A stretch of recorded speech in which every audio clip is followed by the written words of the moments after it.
सियासत में यूं तो हर मुद्दे में जाति, धर्म, मत, मजहब, पंथ, इन सब का असर होता है। इन सब के अलग अलग खांचे हैं, खाने हैं। लेकिन केवल रोजी रोटी, नौकरी और रोजगार, ये ऐसा मुद्दा है जिसमें न जात है, न पंथ है, न मत है, न मजहब है, कुछ नहीं। अगर समाज की ये आपको 100% एकजुटता देखनी हो तो वो केवल इसी मुद्दे में मिलेगी। नौकरी का मुद्दा हो, 100 में 100% नौजवान एक दिशा में नारा लगाता हुआ आपको मिलेगा, मांग करता हुआ मिलेगा, संघर्ष करता हुआ मिलेगा। क्योंकि रोटी का कोई धर्म नहीं, कोई मजहब नहीं। और भूखे भजन न होए गोपाला, ये ले अपनी कंठी माला। पेट की आग से बड़ी कोई आग भी नहीं। पेट की आग सब कुछ भस्मीभूत कर देती है। आपके सपने, आपकी आकांक्षाएं, सब कुछ। बिहार में गरीबी है, तंगहाली है, बदहाली है, तो स्वाभाविक है वहां नौकरी, रोटी, रोजगार की आकांक्षा भी उतनी ही बलवती है। पिछले विधानसभा चुनाव के दौरान तेजस्वी यादव ने नौजवानों की इसी सार्वभौमिक आकांक्षा को समझा और उन्होंने एक वादा किया कि भाई अगर हम सरकार में आए तो 10 लाख नौजवानों को सरकारी नौकरी देंगे। ये वादा बिहार में किस कदर चला, इसके लिए आपको एक वो देता हूं, थर्मामीटर, वो लगा के चेक कर लीजिए कितना चला। वैसे तो कोई बहस में नहीं मानेगा, लेकिन चला कितने समझ लीजिए। बीजेपी ने तेजस्वी की उस वादे के समानांतर उसके बाद 19 लाख नौकरी देने का ऐलान कर दिया। इसका मतलब कि नौकरी का मुद्दा चल रहा था, ये बात बीजेपी समझ गई। खैर तेजस्वी आए नहीं सरकार में, भाजपा और नीतीश बाबू की सरकार आई और संक्षेप में अब वो गठबंधन बदल गया। अब नीतीश जी और तेजस्वी जी का गठबंधन हो गया। तो सब तरफ से तेजस्वी यादव पर सवाल की बौछार हो गई। जिस दिन तेजस्वी ने शपथ ली, उस दिन से ही तेजस्वी यादव को कटघरे में खड़ा कर दिया लोगों ने। कहा भाई 10 लाख रोजगार कहां, 10 लाख नौकरी कहां, 10 लाख नौकरी कहां, तुरंत लाओ, तत्काल लाओ। ऐसा लगा जैसे नौकरी न हो गए आलू टमाटर प्याज है कि मंडी गए और झोले में ले आए। फिर एक आशंका और एक सुगबुगाहट आई कि शायद मुख्यमंत्री तेजस्वी यादव की इस मांग को इंडोर्स नहीं करेंगे। लेकिन 15 अगस्त को जब झंडा उत्तोलन करने के बाद नीतीश कुमार संबोधन देने आए तो नीतीश बाबू ने कहा कि उन्होंने कहा था तेजस्वी ने कि भाई 10 लाख नौकरी देंगे, अब हम लोग साथ आ गए तो अब हम लोगों का मन ये बन रहा है कि 20 लाख नौकरी और रोजगार दें। जय जय हो गई, ताली बजनी थी, बज गई। विपक्षी दलों के लिए संकट होना था, हो गया। भाजपा अब केवल अभी तो यही कह सकती है कि भाई हम देखेंगे कहां से देंगे, हवाई बातें, ठीक बात। लेकिन बात निकली है तो बिहार के सड़क चौराहों पर हलचल है और वो हलचल पूरब के रास्ते उत्तर प्रदेश में भी आ रही है। बिहार और उत्तर प्रदेश अलग नहीं सोचता है। नौजवान है, चाहे वो बिहार का हो चाहे उत्तर प्रदेश का हो। यहां भी नौकरियों का, रोजगार का मसला बड़ा है और सालों साल प्रतीक्षा नौजवान करता है कि भाई चलो मेहनत करते रहो, टेस्ट देते रहो और शायद कभी अपना भी नंबर लग जाए तो जीवन धन्य हो जाएगा, सरकारी नौकरी में आ जाएंगे, चाहे वो अध्यापक की नौकरी हो, चाहे वो और प्रांतीय सेवाएं हो। क्या उत्तर प्रदेश की राजनीति में भी नौकरी और रोजगार, यानी रोटी और रोजगार, वैसा ही कोलाहल मचाने वाला है जैसा बिहार में मचा रहा है? क्या नीतीश और तेजस्वी ने एक बड़ी गेंद उछाल दी है राजनीति के प्लेग्राउंड में, और बाकी सरकारों पर भी अब ये क्या राजनीतिक दबाव घनीभूत होगा कि नौकरी और रोजगार के बारे में कोई साफ दृष्टि सामने रखे?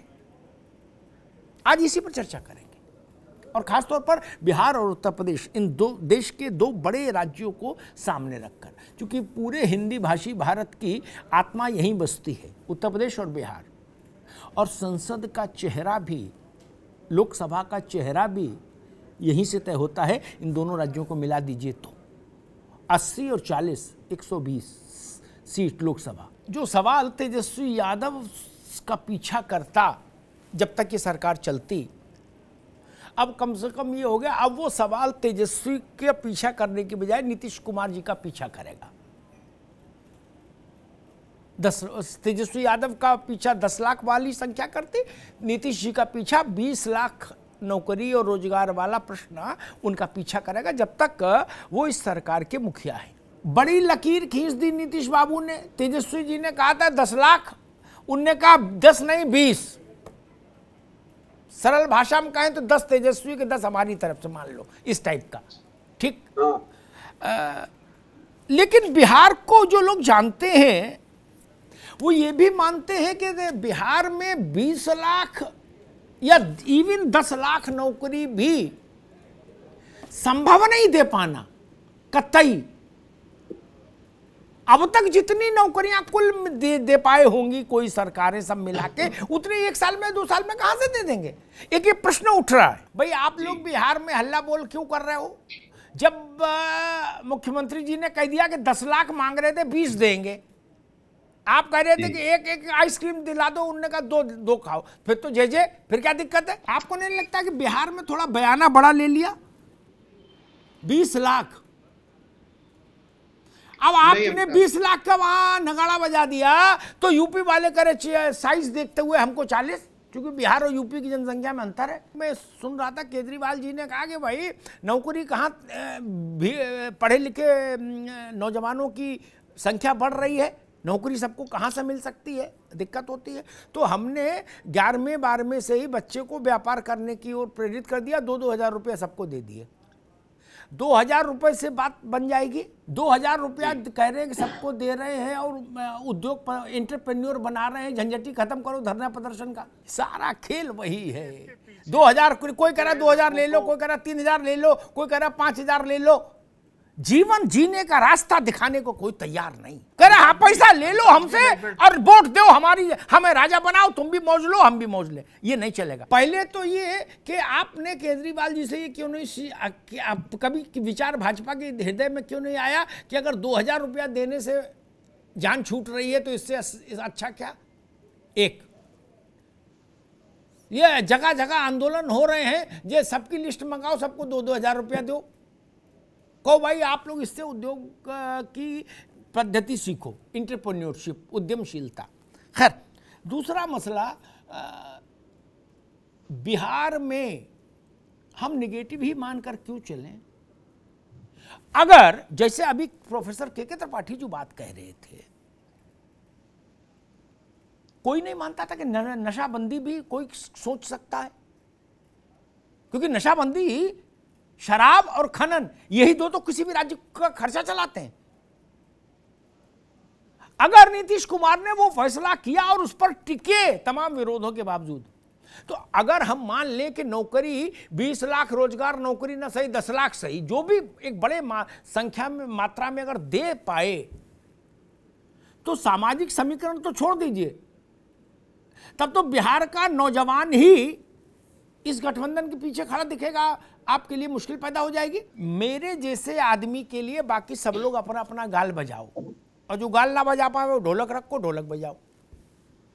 मेरे लिए अच्छा स्कूलिंग सिस्टम किसी राज्य का वो जिसमें वहां के बड़े लोगों के बच्चे पढ़े, नेताओं के, सांसद, विधायक के, मंत्री के, तो मैं मानूंगा अच्छा सिस्टम।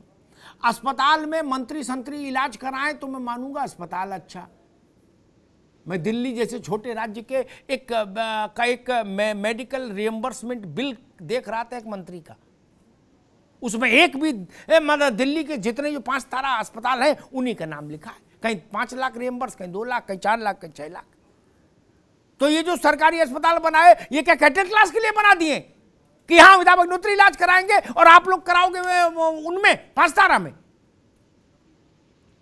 जनता इतनी मूर्ख नहीं मित्र, ये सब जानती। खैर, जो बात विमल सिंह ने कही, ऋषभ आपने सुनी, उन्होंने कहा कि उत्तर प्रदेश में 4.5 लाख सरकारी नौकरियां दी पिछले टेन्योर में योगी जी ने। एक दूसरा उन्होंने कहा कि अरे सुन लो भाई, दूसरा उन्होंने कहा कि इस वक्त अनएम्प्लॉयमेंट रेट जो है उत्तर प्रदेश में 2.3 है। आप उस वक्त क्या काउंटर करने को कह रहे थे? सब सरकारें कह रही कि हमने अमन चैन कर दिया, कश्मीर से कन्याकुमारी, असम से गुजरात तक। कोई सरकार मुझे बताओ जो कहे कि हमारे यहाँ बेरोजगार है, हमारे यहाँ समस्या है, हमारे यहाँ अस्पताल ठीक नहीं है, स्कूल ठीक नहीं। और जब हम निकलते हैं तो हमारी आंखों को ऐसा दिखाई नहीं दे रहा। मेरी आंखों में समस्या है या आप लोग झूठ बोलते हो? मोहम्मद तकी साहब, देखिए, हमारे मित्र बीजेपी के भी जो मित्र छोड़ा, अरे पहले मेरा सवाल, मित्र भी आपके प्रिय है लेकिन हम भी तो दुश्मन नहीं है, हम भी गैर नहीं। मेरा सवाल बड़ा मासूम सा सवाल था। सारे राज्यों के मुख्यमंत्री, केंद्र के सारे मंत्री, सब लोग ये कहते हैं कि अब कोई समस्या बची ही नहीं, सब कुछ बेहतर हो गया, अस्पताल, स्कूल सब बढ़िया, रोजगार का बम बम है, सब गंगा नहा रहे हैं। लिख तो फिर ये जगह जगह लड़के आंदोलन क्यों करते हैं? ये जगह जगह अस्पताल में ठेली पर ले जाके अपने बुढ़े बाप को अस्पताल में दाखिल कराते हैं, एम्बुलेंस क्यों नहीं मिलती? लाश को कंधे पर लटका के लोग घूमते हैं, और आप सब लोग अटारी पर खड़े होकर कह रहे हो कि ना ना ये तो अमिताभ जी का दिमाग खराब है, इसी विषय ले आते हैं, अब तो सब अच्छा हो गया, नथिंग टू वरी। तो इसका मतलब हम नहीं समझ पा रहे या आप लोग गोलमोल कर रहे हो? पिछले 5 सालों में बिहार में कितनी नौकरियां और कितने जॉब क्रिएशन हुए? अगर हम जब ये टॉपिक हमने तय किया और इसका प्रोमो डाला तो हमें तमाम देश भर से लोगों ने उसके आंकड़े भेजना शुरू कर दिया। तो वो आंकड़ों को अगर देखें तो अभी तो मेरे ख्याल से उम्मीद नहीं बंधती किसी को। सच्ची बात तो ये है। मैं जो सब बात कह रहा था पहले जी, किसी राज्य में चले जाइए, वहां सत्तारूढ़ पार्टी से पूछिए कोई सवाल या मुख्यमंत्री से पूछिए, सब गुलाबी पिक्चर दिखाते हैं क्या जी? तो आखिर ये लोग नाराज क्यों हुए देश में? ये सड़कों पर आंदोलन में नौजवान क्यों है? क्यों लाठीचार्ज हो रहा है? क्यों आंसू गैस चल रही है? क्यों अफरा तफरी है? क्यों अपराध बढ़ रहा है? क्यों भूख बढ़ रही है? क्यों लोग बैलगाड़ी में लेके मरीज को घूम रहे हैं जी? ये मेरी आंखों में कमी है या आप लोग इतना ज्यादा मतलब झूठ बोलने में अभ्यस्त मदमस्त हो गए हैं कि ना आप कुछ भी दिखाओ, कुछ भी चलाओ, कुछ भी बोलो, हम यही बोलेंगे कि ऑल इज वेल। एक चीज मैं कहूं, मेरा थोड़ा चीजों को देख, जब मैं भारत की बेरोजगारी पर दृष्टि डालता हूं तो मेरी थोड़ा चिंतन धारा बदल जाती है।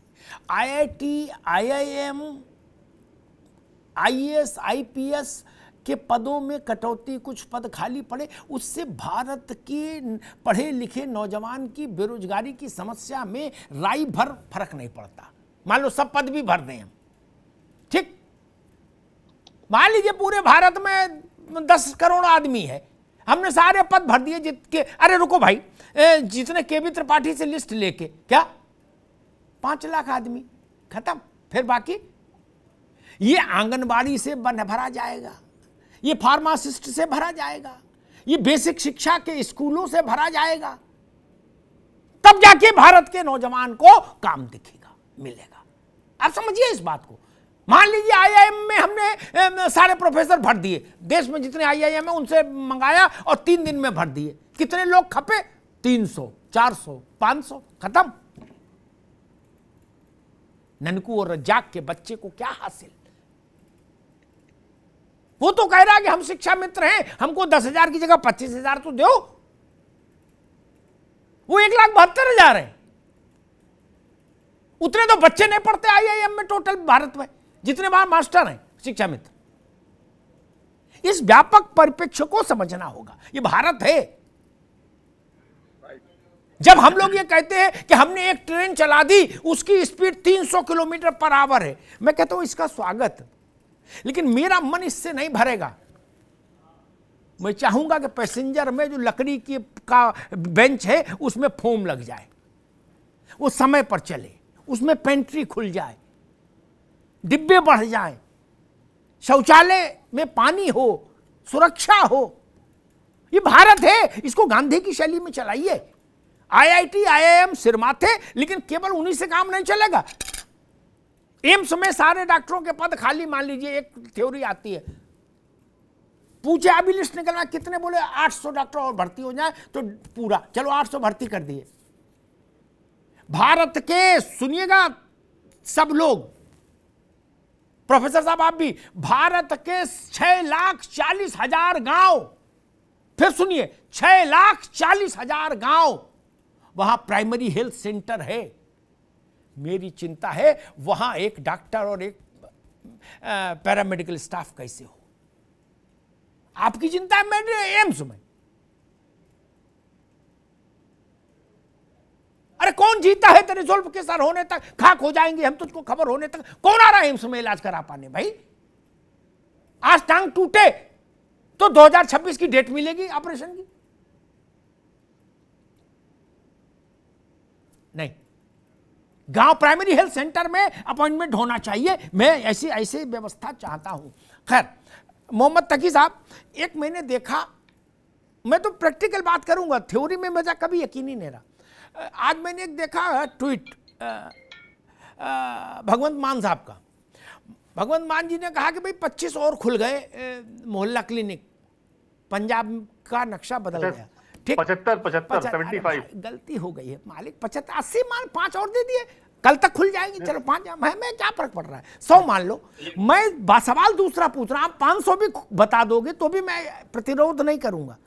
मैं सवाल ही दूसरा पूछ रहा हूं। मैं पूछ रहा हूं, अब हम पंजाब की जनता को आश्वस्त कर सकते हैं क्या कि भगवंत मान जी कभी फिर दाएं बाएं का पानी पी लेंगे तो अब की मोहल्ला क्लिनिक में इलाज कराएंगे?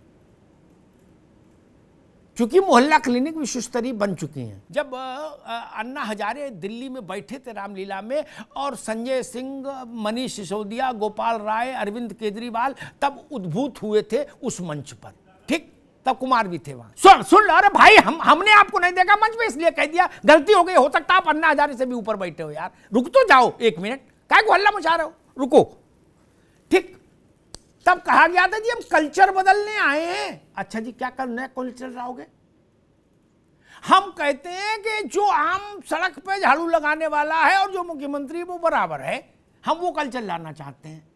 अच्छा जी, अब हम सुन रहे हैं कि आम भगवंत मान मुख्यमंत्री हैं, आम आदमी की बात करो, वो कहां इलाज कराएगा? मान कहीं भी करा सकते हैं। अरे महाराजा पटियाला है क्या? ये भाषा ठीक नहीं। यही सीखा था आप लोगों ने वहां अन्ना के चरणों में बैठ के, ये ठीक नहीं। अमिताभ जी, आप मेरे सवाल को 25 लाख रुपया रिएंबर्समेंट जा रहा है, हमारे टैक्स का पैसा, एक मंत्री के इलाज के लिए, भारत के लोगों की। अरे आप अपने खांसी का इलाज नहीं करा सकते वहां? ठीक, ये अंतहीन बहस है। लेकिन हमको मालूम है जन्नत की हकीकत क्या है। ये तो समय बिताने के लिए हो रही चर्चा, ठीक है। हमको मालूम नहीं कहां इलाज कराते, सब ज्ञान दे रहे हैं गरीब को। आपको खांसी आ जाए, बलगम आ जाए, चल भैया मैक्स। क्यों भाई, लोकनायक जयप्रकाश में क्यों नहीं जाते हो? भाषण बड़े बड़े, ये नहीं चलेगा। एक बात जो बाद में विषयांतर हो गया, लेकिन वो बात है महत्वपूर्ण, वो लोकतंत्र के मूल स्वभाव से जुड़ा विषय है। राजा को जनता में विश्वास पैदा करने के लिए उन सुविधाओं का खुद उपयोग करके दिखाना चाहिए जो सुविधाएं उसने जनता के लिए ये कहकर छोड़ रखी हो, स्थापित की हो कि ये इनमें सब अच्छा है, हम कह रहे हैं। मिड डे मील खा के दिखाइए, सरकारी अस्पताल में इलाज करा के दिखाइए लाइन में लगकर, सरकारी बस में कभी चलिए, कभी ट्रेन में चलिए। गांधी ने क्या सिखाया इस देश को? गांधी ने यह नहीं सिखाया कि अपना जहाज खरीद लो और उससे उड़ते फिरो। वो तो कहते थे ट्रेन में चलो थर्ड क्लास में, तब देश को समझ पाओगे। आज राजनेताओं की स्थिति क्या हो गई? वो कहते हमारी छोड़ो, हम तो बड़े लोग हैं, बाकी ननकू रज्जाक के लिए कर तो दिया यार, अब क्या जान लोगे हमारी? बाकी हमको तो काजू बादाम खाने का हक है, हम नेता नहीं है।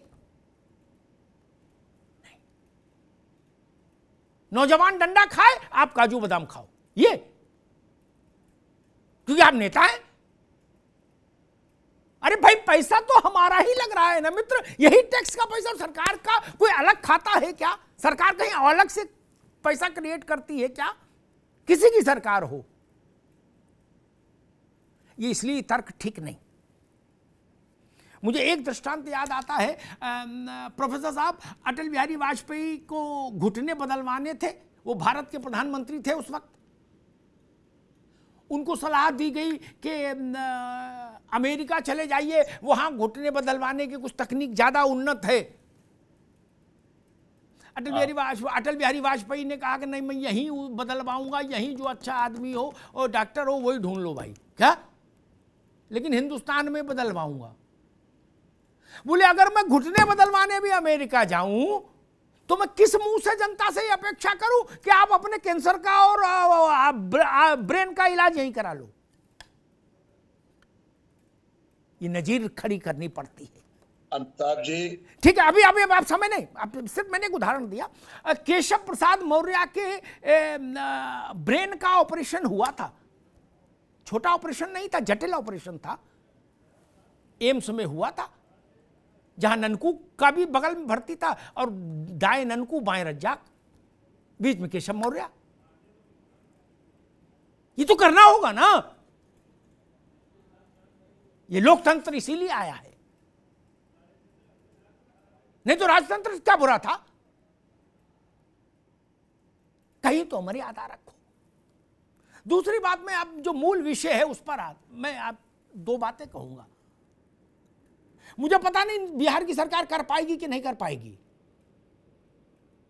क्योंकि इतना डाइसी किस्म का मसला है कि ये बच्चे समझ भी नहीं पाते उसको, और सरकारें बहुत क्लेवरली प्ले करके निकल जाती हैं,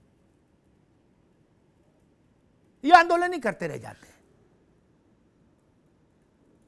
मैं एक बात कहता हूं प्रोफेसर त्रिपाठी से, आपके यहां लाख सवा लाख टीचर हैं शायद,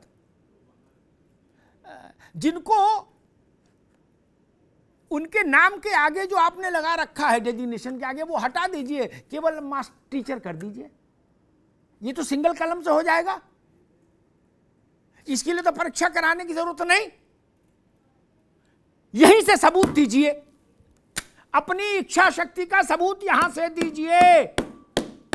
मेरी मांग ये है, बाकी कहानी बाद में, कि वैकेंसी निकलेगी, पर्चा बनेगा, फिर चर्चा होगी, फिर खर्चा तय किया होगा, फिर कोर्ट मुकदमा, हाई कोर्ट, सुप्रीम कोर्ट, अंतर्राष्ट्रीय कोर्ट, और तब तक ऋषभ रंजन के बाल नाती पोते हो जाएंगे लड़ते लड़ते। नहीं, मैं कह रहा हूं आप इतना कर सकते हैं क्या?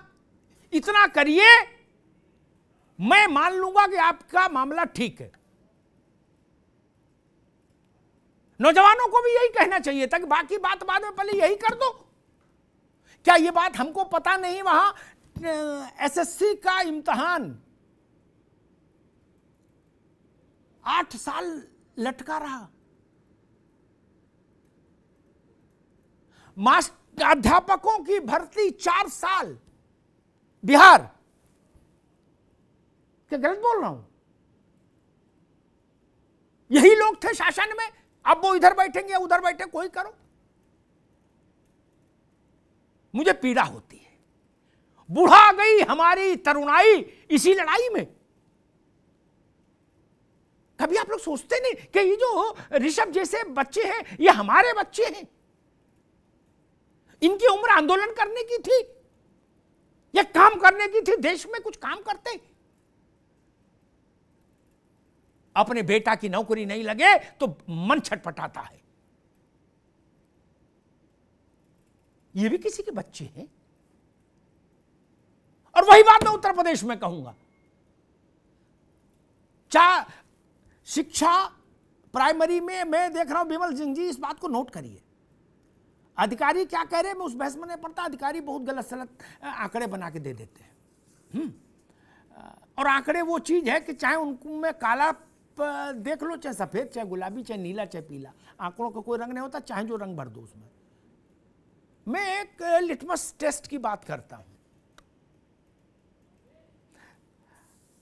हमने कहा कि हमने हमारे यहां बेसिक शिक्षा में 1 करोड़ 1.5 करोड़ नए बच्चे इनरोल्ड हुए, और अच्छी बात है।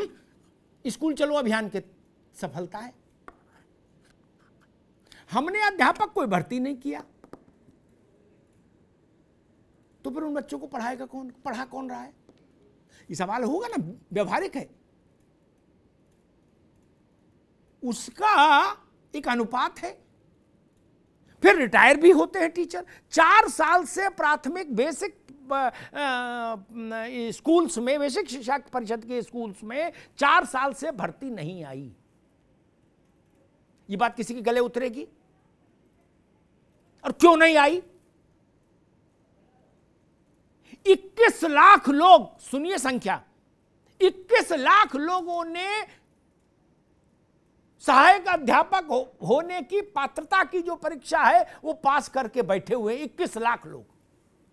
वो जल समाधि ले लें गंगा में, क्या करें? आप कह रहे हो सब ठीक, नीतीश बाबू कह रहे सब ठीक, केजरीवाल जी कह रहे सब ठीक, सारे मुख्यमंत्री कह रहे सब ठीक, तो वो कहां जाएं लोग? जल समाधि ले लें। उत्तर प्रदेश में शिक्षा मित्रों को 10,000 रुपया मिलता है विमल बाबू,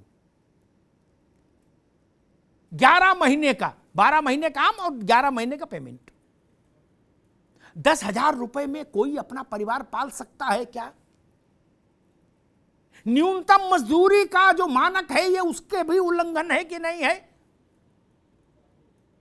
ये वो लोग हैं जो 15-15, 20-20 साल, 22-22 साल अपने जीवन को होम कर चुके हैं उन विद्यालयों में। इसके लिए किसी विधानसभा में प्रस्ताव की जरूरत नहीं, इसके लिए संसद की मंजूरी की जरूरत नहीं। एक एग्जीक्यूटिव ऑर्डर से सरकार इंपावर्ड है। आज 20,000 को 25,000 कर, 10,000 को 25,000 कर सकती है। आज अभी कोई हाथ पकड़ने वाला है क्या? नहीं।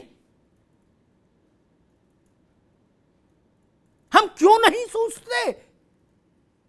मसला ये नहीं कि ये मुद्दा जैसा अभी हमारे हल्ला बोल वाले के साथी कह रहे हैं कि हम राजनीतिक ताकत बनाना चाहते, ठीक, अच्छी बात है, लेकिन मैं ये कह रहा हूं इसकी नौबत क्यों आए? इनकी उम्र इस बात की है क्या? जो जैसे योग्यता हो, पात्रता हो, उसको वहां जाए। मैं ये कभी नहीं कहता कि सब सरकारी नौकरी ही करेंगे, नहीं, लेकिन सरकारी जो सिस्टम है उसके लिए तो लोग चाहिए ना, वो क्यों नहीं भरे जाएं? और ईमानदारी से क्यों नहीं भरे जाएं? मैंने कम से कम सैकड़ों बार इस विषय पर चर्चा की होगी ऐसे ही मंचों पर। प्रोफेसर साहब, एक परीक्षा 8-8 साल, 10-10 साल लटकी रहती है। मुझे उसकी पीछे की नियत पर भी शक होता है। जब मैं देखता हूं कापी जांच गलत जच गई, मुझे लगता है जानबूझ के तो नहीं ऐसा कर दिया गया लटकाने के लिए, और 4 लड़कों को भेज दिया, बोले जाओ हाई कोर्ट मुकदमा कर दो, है रुकवा दो भर्ती। दीनदयाल उपाध्याय का जन्म कब हुआ था? 4 आंसर विकल्प, चारों गलत दे दिए, उसी पर ऋषभ चले गए हाई कोर्ट। हाई कोर्ट ने कहा चलो जी रद्द करो परीक्षा, खत्म खेल। इलाहाबाद में अतरसुइयागंज के इलाके में एक कमरे में 4 लड़के रह के जो परीक्षा की तैयारी किए थे विमल सिंह जी, जिनके बाप ने बैल बेच दिया था और खेत गिरवी रख दिया था, उनके दिल से पूछो क्या बीतती है जब खबर आती है कि परीक्षा निरस्त हो गई, पेपर आउट हो गया। उत्तर प्रदेश में, बिहार में, राजस्थान में मुझे एक परीक्षा बता दो त्रिपाठी जी, आपकी भी सरकार है राजस्थान में, जहां परीक्षा में बिना पेपर आउट हुए परीक्षा करा ली हो आप लोगों ने। क्या कर रहे हो? पेपर आउट होना बच्चे के सपनों पर तुषारापात होता है। सब लोग खाए खाए घर के नहीं है तकी साहब, ये भारत है, बहुत गरीब देश है। अम्मा का कुंडल बिक जाता है, कड़ा बिक जाता है, बुंदा बिक जाता है, तब लड़का पढ़ पाता है। छोटी बात समझते हैं क्या?